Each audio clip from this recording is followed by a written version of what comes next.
Hi there, crafty pals, Louise with you again. Thanks for coming back to my channel and checking out video number 2 featuring the Vicki Boutin Flower Emporium series about not hoarding the pretties and actually getting some crafting done. So trying to work my way through all the elements of this gorgeous collection.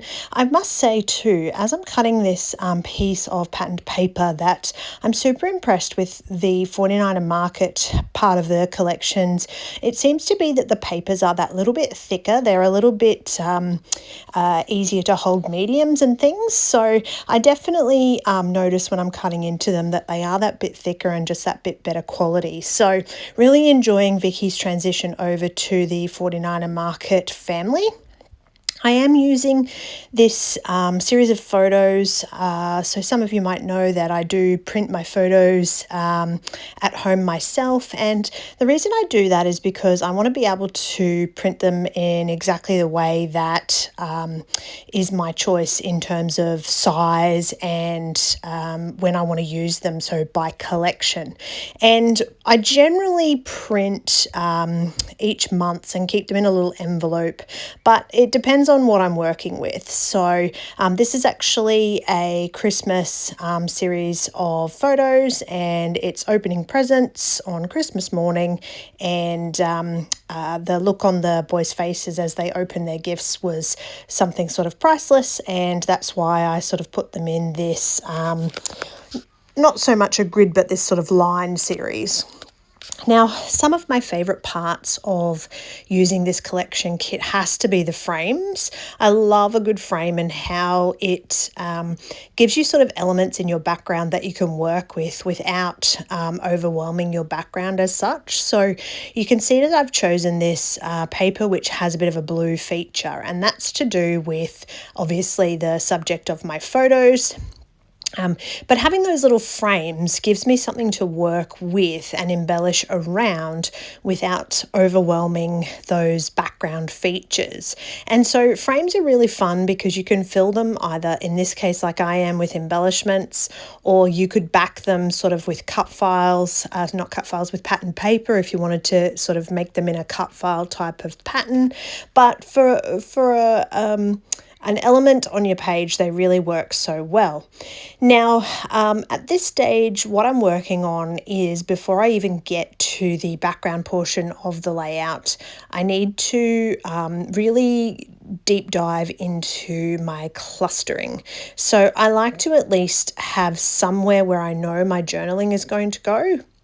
Obviously, a title is a priority, and then little bits of embellishment around that in terms of the leaves and the florals and the frames and the bits and pieces. So it's really easy to create using this collection because everything is just so well coordinated, and there's so many pieces that you can choose from in terms of the florals, the leaves, the matching parts and pieces that you really can have a lot of fun with and create these fantastic clusters. So once I'm pretty happy with my cluster, I just need to level it out a little bit and pop up a couple of those areas that are not sort of risen, so that they're the same height as those chipboard frames. And then I like to just whack a bit of tape on the back of it. I won't necessarily use that tape as adhesive, but it is important to keep everything kind of stuck together, because you can see that I'm sort of just pottering around and adding bits and pieces. Sometimes I'll stick a little bit of tacky glue to hold them in place and then move them around until I'm happy with how they're positioned. So the final gluing is actually that sort of very much last stage of my creative process, because there's a chance that I might want to tuck something else in or move something else around between when I am creating this cluster and when I get to the final stages of the layout. All right, so this is looking pretty good. I'm quite happy with how this has come together.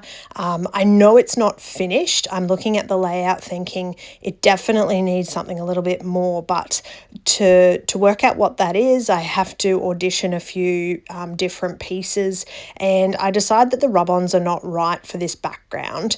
And what I really need is to break up this sort of really, it's not a busy background, but I think that my cluster is kind of blending in a little bit, and I needed to give it some shadow.